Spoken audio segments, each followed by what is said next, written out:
المومن عطا کرنے والا۔ اس کا مطلب یہ ہے کہ اللہ ہی اپنی مخلوق کو اپنے اوپر ایمان کی دعوت دیتا ہے اور وہی دنیا اور آخرت میں اپنے بندوں کو ایمان دینے کا مالک ہے۔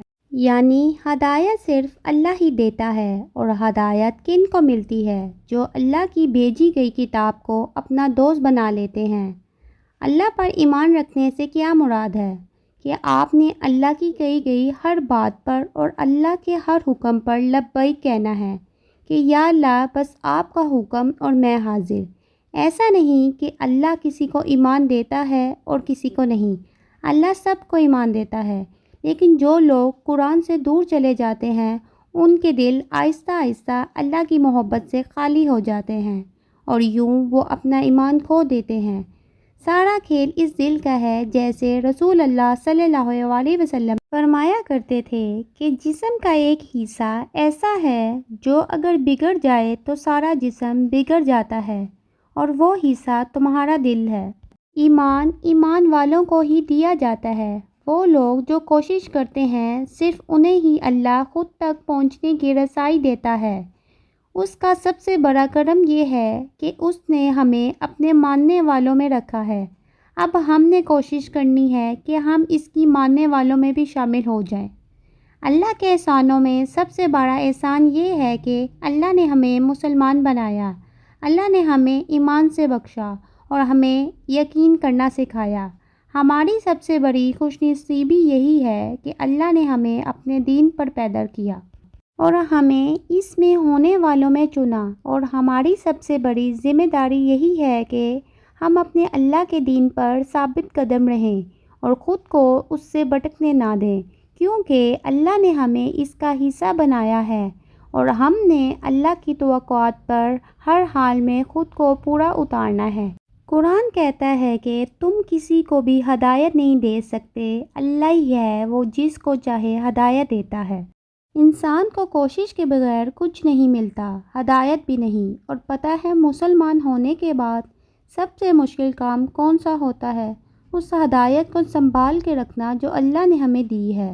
بہت کم لوگ ایسے ہیں جو اس ہدایت کی قدر کرتے ہیں، اور بہت کم لوگ ہیں ایسے جو یہ سمجھ پاتے ہیں کہ انہیں ہدایت ملی ہے، کیونکہ ہم میں سے اکثر اس بات کا غرور کرتے ہیں کہ ہم ہماری وجہ سے سیدھی راہ پر ہیں۔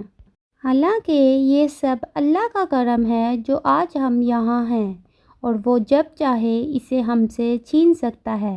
اللہ نے ہمیں ایمان عطا کیا ہے، اور اللہ قرآن میں فرماتا ہے جو لوگ کہیں گے ہمارا رب اللہ ہے اور پھر صحیح راستے پر رہیں گے تو نہ ان پر کوئی خوف ہوگا اور نہ ہی وہ غمگین ہوں گے۔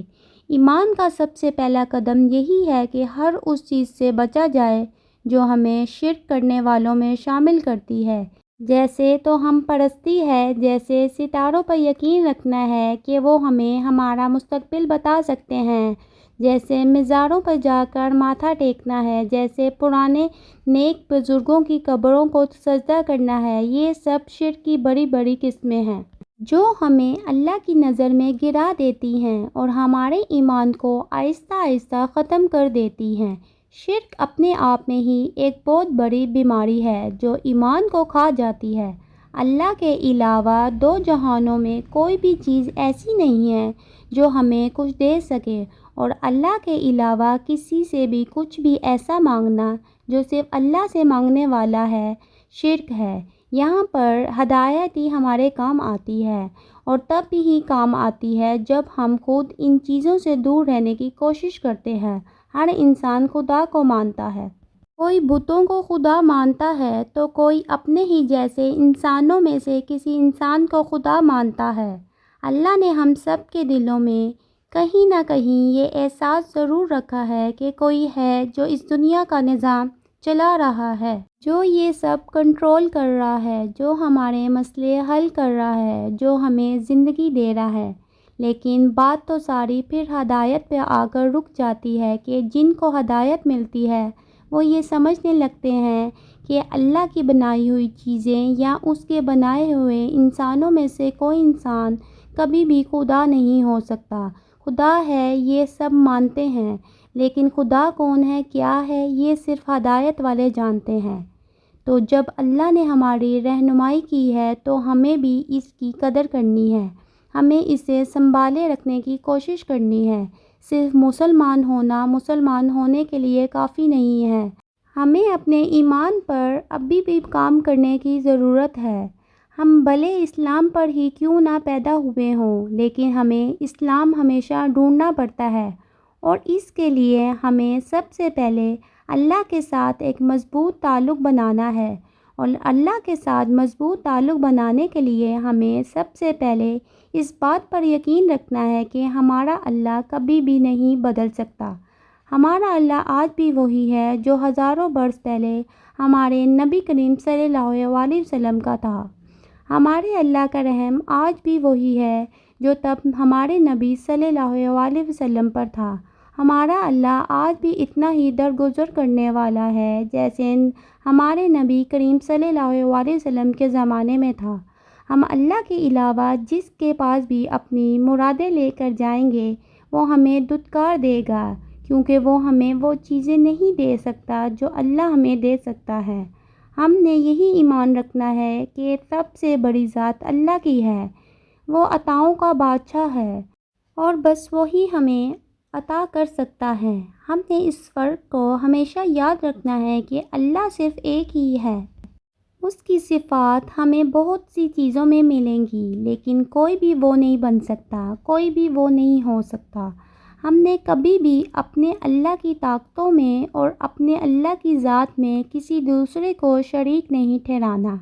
ہم نے کبھی بھی اپنے خوف کو اپنے عقیدے پر حاوی نہیں ہونے دینا، کیونکہ غلط راہ پر ہم تب چلتے ہیں جب ہم ڈرنے لگتے ہیں، جب ہم یہ سوچنے لگتے ہیں کہ آگے کیا ہوگا، جب ہم اللہ کے وعدوں پر یقین نہیں رکھتے، جب ہم یہ سوچنے لگتے ہیں کہ فلاں شخص نے کہا ہے کہ فلاں شخص کے پاس جاؤ وہ دعائیں قبول کر لے گا، یا وہ آپ کی پسند کی چیز آپ کو لا دے گا۔ ہم نے ان باتوں میں کبھی بھی نہیں آنا۔ ہم اللہ سے ہمیشہ خود بات کر سکتے ہیں، اور اللہ سے بات کرنے کے لیے ہمیں کسی بھی دوسرے انسان کی ضرورت نہیں ہونی چاہیے، کیونکہ اللہ تو سب کے لیے ہے اور وہ سب کے لیے ایک جیسا ہے۔ اللہ نے تو کسی پر بھی اس سے بات کرنے پر پابندی نہیں لگائی۔ تو اگر اللہ سے ملنا ہے تو آپ ڈائریکٹ اللہ سے مل سکتے ہیں، اس کے لیے آپ کو کسی بھی پیر کی ضرورت نہیں ہے، کیونکہ آپ جس طرف سے اللہ سے مانگیں گے اس طرف سے کوئی بھی انسان آپ کے لیے نہیں مانگ سکتا، اور اللہ نے یہ تو نہیں دیکھنا کہ وہ انسان کیا محسوس کر رہا ہے جسے آپ نے اپنے لیے دعا مانگنے کا کہا ہے۔ اللہ نے تو آپ کو دیکھنا ہے کہ آپ کیا محسوس کر رہے ہیں، کیونکہ چاہیے تو آپ کو ہے، اس انسان کو تو نہیں جس پر آپ نے خود کی دعاؤں سے زیادہ یقین رکھا ہے۔ ایسا نہیں ہے کہ آپ کسی کو اپنے لیے دعا مانگنے کا نہ ہی کہہ سکتے، لیکن اس نیت سے کسی کو اپنے لیے دعا کا نہیں کہنا کہ اس کی دعائیں اللہ قبول کرے گا، میری نہیں، یہ غلط ہے، کیونکہ اللہ سب کی دعائیں قبول کرتا ہے، اور اللہ تب تک انسان کو اس کی پسند عطا نہیں کرتا جب تک وہ انسان خود اسے اللہ سے طلب نہیں کرتا، اور یہ اللہ کا ہی کرم ہے۔ اگر وہ ہمیں خود سے مانگنے کی توفیق دیتا ہے تو پھر ہمیں اس کی اس توفیق کو ضائع نہیں کرنا، جو توفیق اس نے ہمیں اپنے لیے دی ہے تاکہ ہم اس سے مانگ سکیں، وہ توفیق ہم نے دنیا پر ضائع نہیں کرنی لوگوں سے مانگ کر۔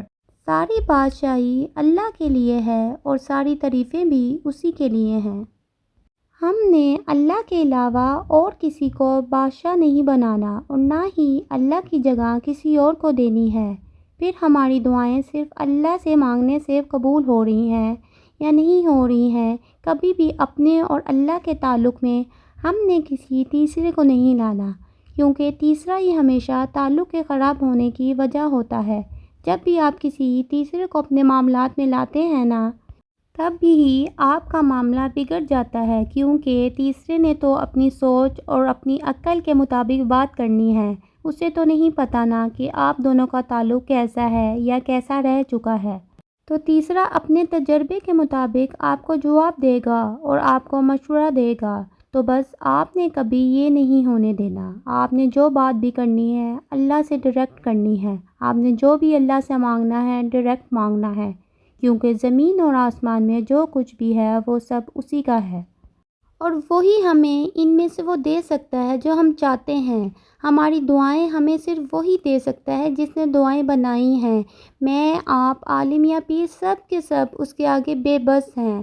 ہم سب تب تک کچھ نہیں کر سکتے جب تک اللہ نہ چاہے، ہمیں تب تک کچھ نہیں مل سکتا جب تک اللہ ہمیں نہ دے، اور تب ہی اللہ دیتا ہے جب ہم مانگتے ہیں، وہ تب ہی عطا کرے گا جب ہم اس سے دعا کریں گے، کیونکہ اللہ کو اس دعا سے پیاری کوئی دعا نہیں ہوتی جو اس کا بندہ خود اس سے مانگتا ہے۔ وہ تو خود کہتا ہے کہ مانگو مجھ سے، میں قبول کروں گا۔ اگر اللہ نے آپ کی دعائیں قبول نہ کرنی ہوتیں تو وہ آپ کو دعاؤں کی تلقین ہی کیوں کرتا؟ اگر اللہ نے کسی اور کے ذریعے سے ہی آپ کو سننا ہوتا تو وہ کیوں آپ کو اسے پکارنے کا کہتا؟ اللہ نے ایسا اس لیے کہا ہے کیونکہ اسے آپ کی آواز میں ہی آپ کی فریاد کو سننا ہے۔ تو آپ کو خود اپنے اللہ کو پکارنا ہے۔ آپ نے یہ نہیں سوچنا میں تو گناہ گار ہوں تو اللہ میری نہیں سنے گا، کیونکہ اللہ نے فرمایا ہے کہ وہ سب سے زیادہ گناہ گاروں سے محبت کرتا ہے، ان گناہ گاروں سے جو توبہ کرتے ہیں۔ جب اللہ نے آپ کو نہ ڈرنے کا کہا ہے تو پھر آپ کو کیوں دعاؤں کے رد ہو جانے کا خوف ہے؟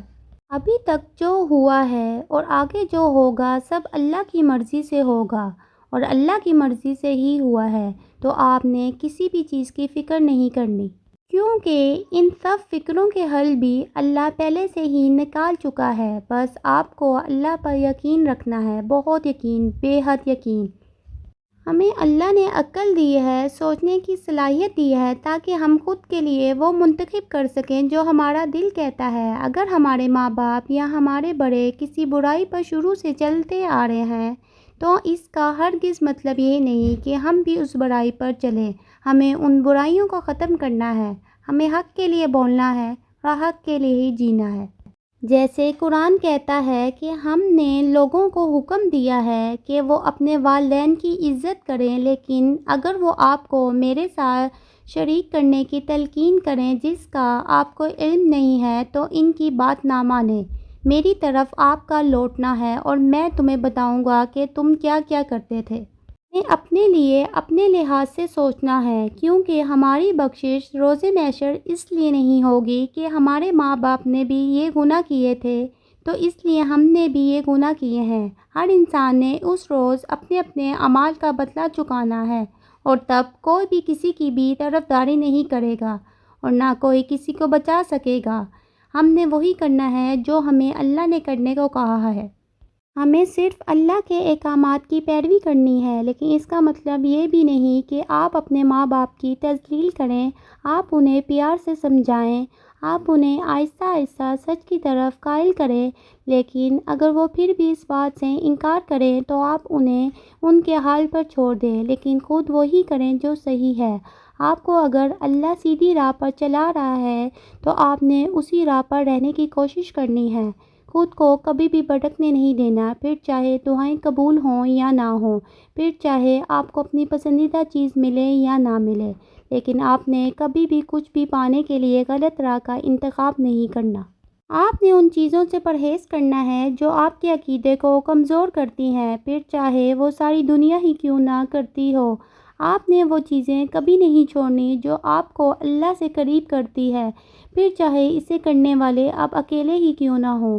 آپ نے مانگنا اس لیے نہیں چھوڑنا کیونکہ کسی نے آپ سے آ کر یہ کہہ دیا تھا کہ دعائیں قبول نہیں ہوتی، بلکہ آپ نے تب زیادہ دعا کرنی ہے کیونکہ وہ آپ کا امتحان ہے۔